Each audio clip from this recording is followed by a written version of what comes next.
In this video, I'm going to discuss boundaries for people who are too nice. This is actually going to be the first of 2 videos I'm going to make on this topic. Since it's such an important topic, I didn't want to miss anything out, and I wanted to go through with you why in particular too nice people have trouble with boundaries, how to properly put down boundaries, and the common problems that too nice people fall into when they try to put down boundaries unsuccessfully. So really the common problems to avoid when doing so. If you haven't already, please do watch my video on why being too nice leads to rejection. I've linked it down below in the description as well as on the screen. There I break down very logically why the too nice approach creates a pattern of very common problems manifesting themselves across your relationships again and again, and why the too nice approach ultimately leads to rejection and disappointment. Now, we ended that video discussing one of the best ways to break this pattern, and that is by putting down boundaries, which is why I really wanted to make these 2 videos on the topic. Why are boundaries particularly difficult for the too nice person? Well, the framework that a too nice person operates from is that they constantly put the needs and feelings of others above their own, whether this is inconveniencing themselves, constantly compromising, running favors, or accommodating people around them at the expense of their own needs. If you are too nice, in essence, you do not meet people at the same level. You put people above you. You approach interactions with the mindset that the other person is more important than you, and that you, through your too nice ways, need to earn their approval, need to prove to them that you are an equal, that through your interactions you can meet them on equal footing. And you do this really to the detriment of your self-esteem. So too nice people will find themselves filled with frustration, resentment. If prolonged, they can find themselves feeling angry and not understanding why they always seem to be unappreciated, why they seem to be depressed. And if this again continues over the long term, they can start feeling very hopeless and very rejected, which is not surprising, since by putting the needs of others before your own, you end up being the first person to reject yourself. So a healthy approach is to meet people on equal footing in your interactions. Yes, you are considerate of their needs and wants because you're a decent person, but you do not lose yourself in those interactions. You are aware of your own needs, your wants, your desires, and you voice them in the present moment very appropriately, so that there is a healthy exchange, a healthy balance in your relationships. And that is really where your boundaries come in. Boundaries are there for you to voice your needs and wants. Boundaries are there to protect you from inappropriate behaviour, to stop people taking advantage of your goodwill, to keep your self-esteem intact and ensure that you are living in alignment with your values. And boundaries are particularly hard for somebody who is habitually too nice. Asking someone to voice and prioritize their own needs when they are used to all their life prioritizing other people's is really the equivalent to asking somebody who has spent their whole life traveling by bike to suddenly jump into a pool of water and start swimming. And I want to use this example because it really demonstrates 2 points that I want to bring to light. And the most glaring problem in this scenario is that, well, if you've spent your life traveling by bike and somebody's asking you to jump into a pool and start swimming, well, you don't know how to swim because you've only ever been riding your bike. So you need to learn how to swim, and it doesn't happen instantly. It takes practice, it takes patience, in the same way that you need to learn how to put down boundaries, because if you're habitually too nice, you may actually never have had practice or really have put your needs and wants and made them heard and put down your boundaries. So again, you have to learn this, and it takes some time. And obviously if you're starting to swim from scratch, you're probably not going to be very good at it. It's going to be very uncomfortable. You're going to get water up your nose. You may start to panic and feel like you're drowning because you can't stay afloat. So there are all these little considerations to take into account. But actually, the learning, the how to swim, the how to put down your boundaries is actually the easier part of this two-step process. And I find that a lot of advice online, a lot of advice that I come across is very much, oh, you're a too nice person.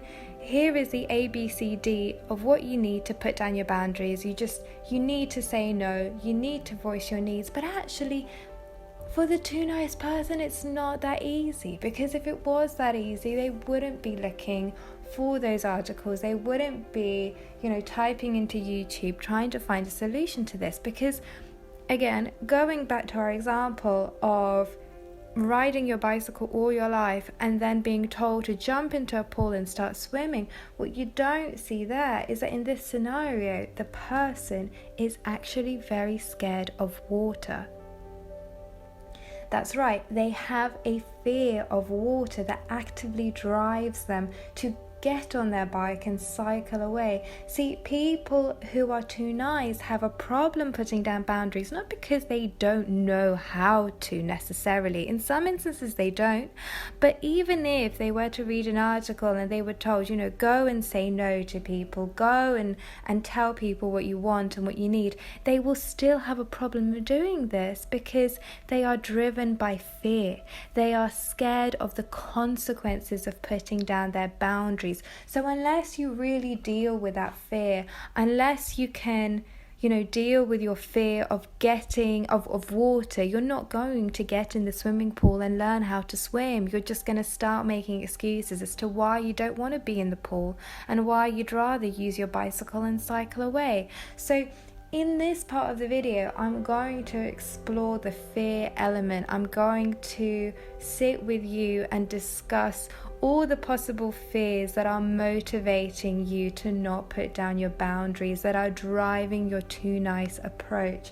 And the most common fears driving this behavior, well, there are a number, but the three that I want to discuss today is, number one, the fear of rejection, of not being liked or accepted. Number two, the fear of confrontation, of conflict, of arguments. And number three is the fear of losing your current position, your current station in life. So a fear of losing what you have already gained, what you feel like you already have.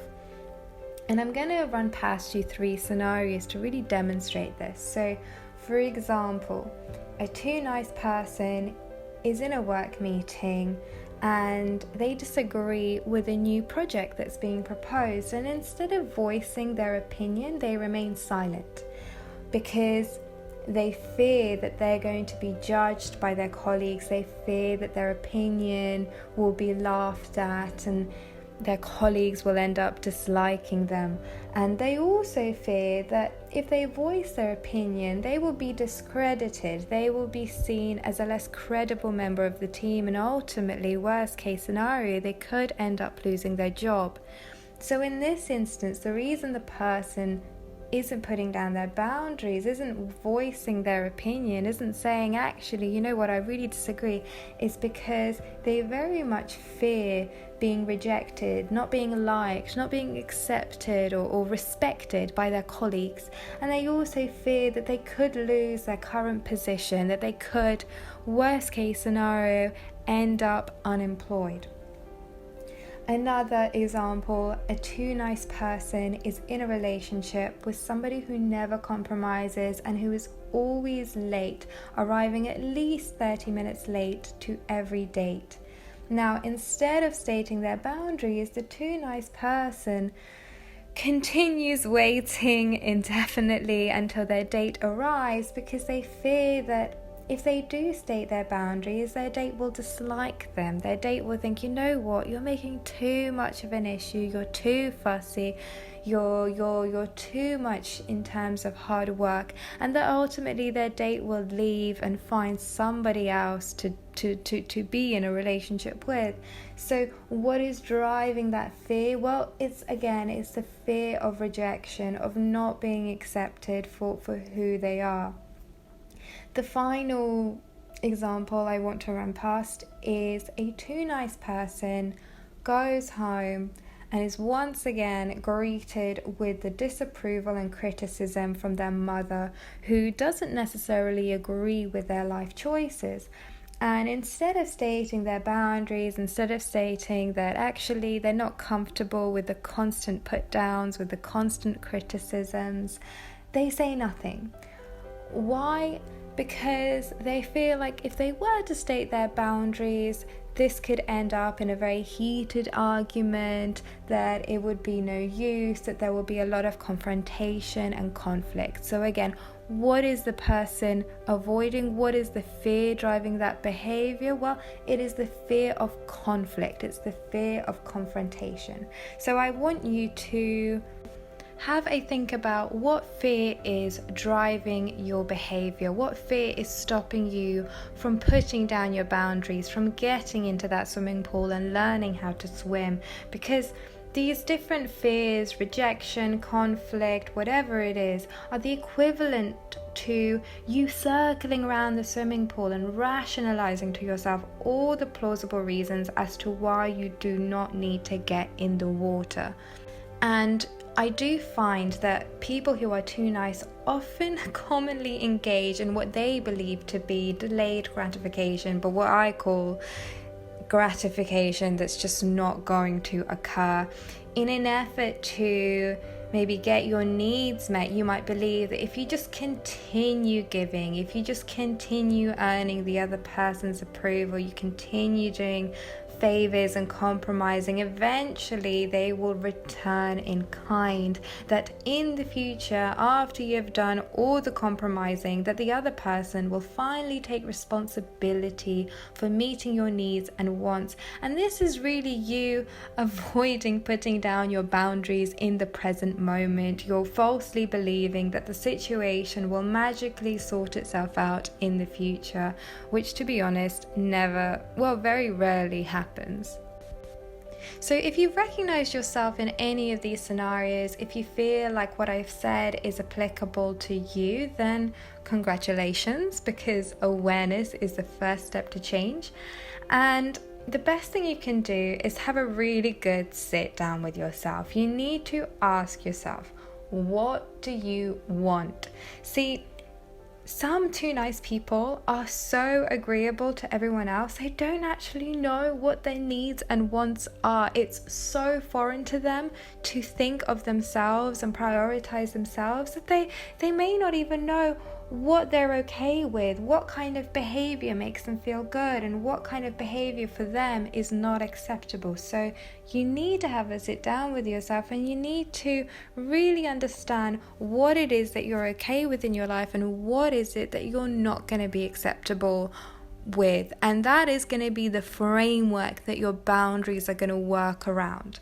Now, the second thing you need to do is you need to make a commitment to giving to yourself what you so readily give to others: your time, your energy, your investment, your emotions. You need to reshift so that before you start people pleasing and making other people happy, you double check with yourself that you are happy, you are at capacity to give. In terms of the fears themselves, if you've identified that the fear that's driving your behavior is the fear of rejection, then I have news for you. You've already rejected yourself by prioritizing others. So there's actually nothing left to fear, because in your current too nice framework, you're already living in rejection, self-rejection. So the only way to go from here is up.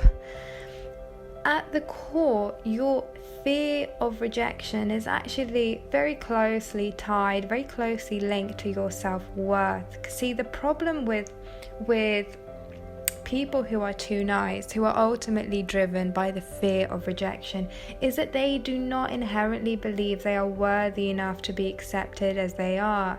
So if you're resonating with this, you likely, whether you realize this or not, believe that you have to earn other people's approval by doing rather than by being, by constantly giving, by constantly proving to other people what you're capable of rather than by also receiving. So ask yourself where you got this idea that your self-worth is less than other people. Why is it that when you go into your interactions, as we talked about before, you don't meet people on an equal footing? You put them above you. And especially if you do this automatically, especially if you do this with new people, or maybe you've just started dating someone new and you'll find yourself slipping into these habits of compromising and trying to keep them happy. Well, maybe you don't even know that person. So why is it that even without fully knowing the other person, you've already automatically decided that your self-worth is lower than theirs, that their needs need to be prioritized over yours? If you fear confrontation, then you need to ask yourself, where does this come from? And oftentimes I meet people with this fear who grew up in a family dynamic where their parents were always fighting, were screaming the house down, and they grew to actively dislike and avoid similar situations. And that is very, very understandable, but not the healthiest approach, obviously, when you are trying to put down boundaries. The other important aspect of confrontation is that when you put down your boundaries and someone disagrees, they are in effect disagreeing with your need and want. They are challenging your self-worth by saying they don't want to consider what you want, that you are not important enough, you don't matter enough to have your needs and wants met. And so really, when you fear confrontation, amongst other things, you actually fear somebody actively challenging your self-worth.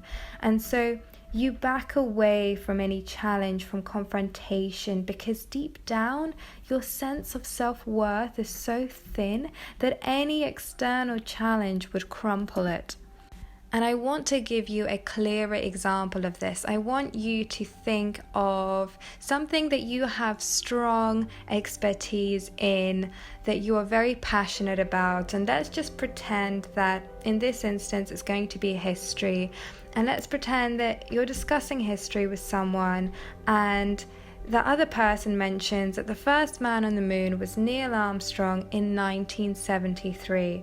But you know this is incorrect because actually, Neil Armstrong landed on the moon in 1969. So what do? Well, you tell them that their dates are wrong, and then the other person comes back and insists that no, they are correct. And at this point, you're thinking, well, I know for a fact that they are wrong. It is a fact. It's not debatable. Without a shadow of a doubt, you know your history. You have unparalleled knowledge of remembering dates or what have you. So you make a point of it. You're like, no, for real. The date is 1969. And you don't feel guilty doing this. You don't feel like you're out of line because you know that what you're saying is 100% correct. But see, when you apply it to your own needs and wants, when you are putting down your boundaries and you're fearing the conflict and the backlash of putting down your boundaries, what happens is that you're not so certain when you're challenged because you don't believe that your worth is good enough to have your needs validated. You don't believe that your self-worth is at such a healthy level that beyond a shadow of the doubt, whatever you're putting out there, whatever boundary you're putting out there, needs to be met. See, people who believe they matter, who have a strong sense of self-worth, will stand their ground and ensure that the important needs and wants that they have are met. And if the other person doesn't agree with that, well, it's very simple. That other person gets filtered out of their lives. So I implore you to once again explore where your fear of rejection, where your fear of confrontation is coming from, and to explore in what regard you hold yourself and your self-worth. The final fear is the fear of losing your current position, what you currently have in your life. And here is where I would take a slightly different approach, because in some instances, it may not be possible for you to voice your needs and wants without there being significant consequences. So for example, if you are in a work situation where your boss hates you but you are employed and you need that paycheck, then you may not be able to say, actually, I have a problem with your attitude. But this is where boundaries come in, because boundaries aren't only verbal statements of your needs and wants. Boundaries are very much exemplified in your actions, as we are going to talk about in the second video.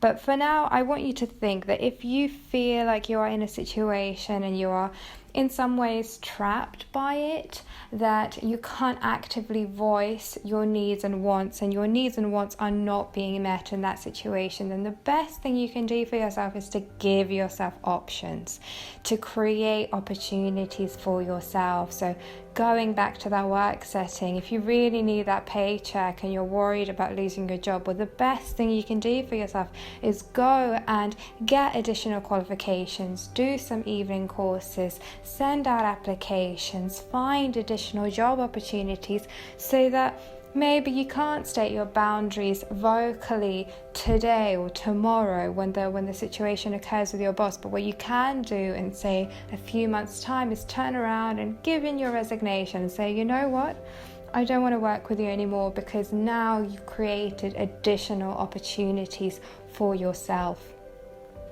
I'm going to end the video here because I feel like we have explored all the reasons that are holding you back from getting into that swimming pool, and in the next video I really am going to walk you through the A to Z of putting down your boundaries, of finally teaching you how to swim. I'm also going to discuss the common problems that too nice people have when they are dealing with boundaries. Too nice people tend to be more often than not driven by guilt, and the role that guilt plays in putting down boundaries is often very counterproductive to us achieving what we really want. So stay tuned for that video. It will be coming online shortly, but let me know in the meantime below in the comments if you've resonated with what I've said today, what kind of fears you've identified that are driving your behaviours, and do click like, do subscribe if you want to be notified as to when I post my next video. Till next time, Lisa.